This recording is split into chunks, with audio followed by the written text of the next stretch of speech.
Marie. Cocktails are like breasts, he said.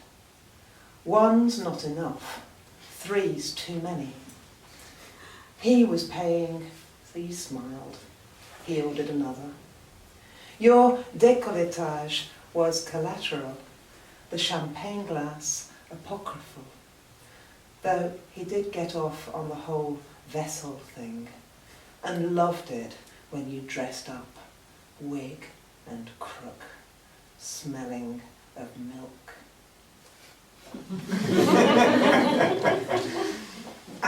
Thank you. That was Marie, as in Marie Antoinette. And if you've seen my T-shirt, larger than life, upstairs, you'd be forgiven for thinking that I'm obsessed with breasts and that I only make art about breasts, and this short set will do nothing to disabuse you. A little bit about why and what. I've always worked in a mixture of visual and written, and I was fortunate to have a residency at the Women's Art Library after I had breast cancer, and so I was looking at other artists using the self in their work and riffing off their work. Yeah, so the other pieces I'm going to read are around looking at women. Upholstered leather gets a couple of mentions, I think, which is quite strange. Maybe I dropped one of them. But okay, so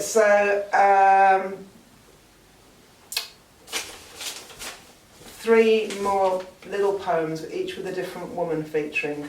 The first one's got her name in the title. So it's Chemo with Sharapova.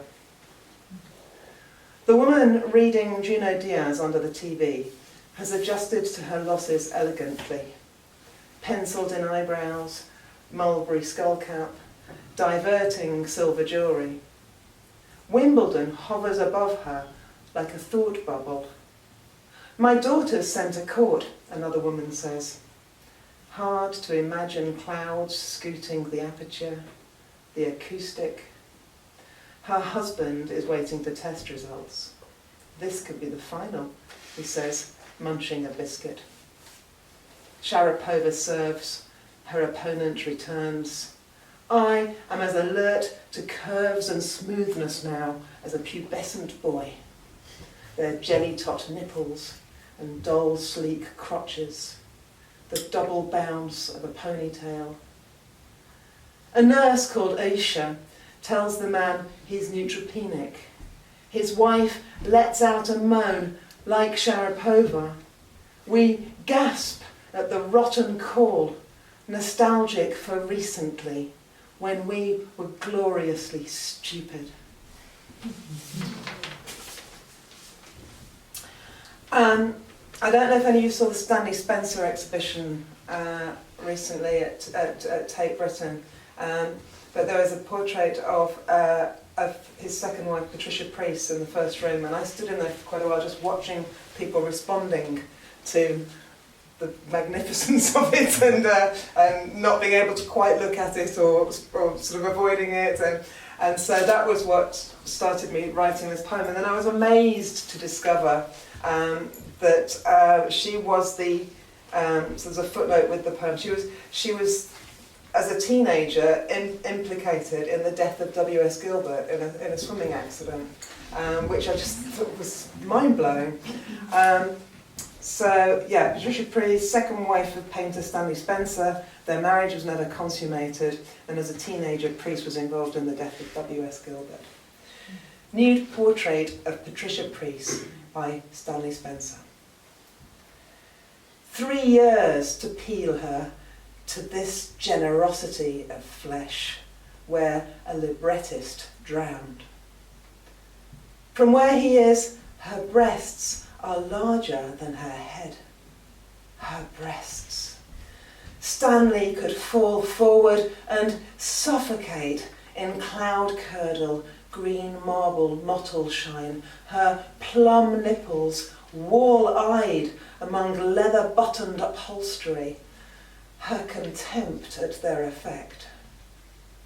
This exquisite lady appearance, high heels and straight walk, titillates him.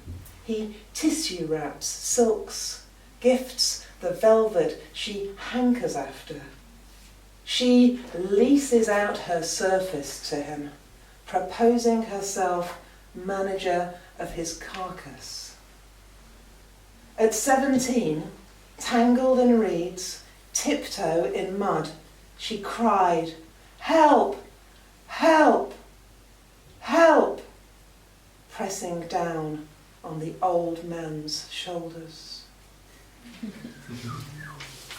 Thank you. And I'm going to end with everyone's favourite, an acrostic. And I thought maybe just you might indulge me with a little audience participation. If you could just think for a second what your own personal preference of a word for breasts is, what you call breasts. And on the count of 3, I'll ask you to just say that word. Okay? So, everyone got one? Yep. 1, 2, 3. Numbers. Fantastic. Thank you. And this is massively my area of interest. What we call things why, and there's some words that the combination of is wrong all day. And that's the subtitle of this poem, and it's about those of you who are of my generation and Top of the Pops. Pan's People were a major part of the Thursday evening at 7 o'clock. Mom, Pan's People are on! And this is called Flick, Boob Cancer. Look, Flick, slender and literal, through the screen, I'm doing your routine. Come quick, Slinky Flick, spelt with the fabbest letters, kicking K, balletic and modern. I know all the moves, shuffle, hop, shuffle, change, tap, step, step. Choreograph me. Oh, Flick, groovy and artistic, see how quick I pick things up. Look, I'm washing my hair in apple-scented VO5, rinsing in vinegar, brushing 100,000 strokes, my hairbrush wrapped in silk. You, Flick, thin as a stick, sick Flick, we stopped everything for you. Thank you.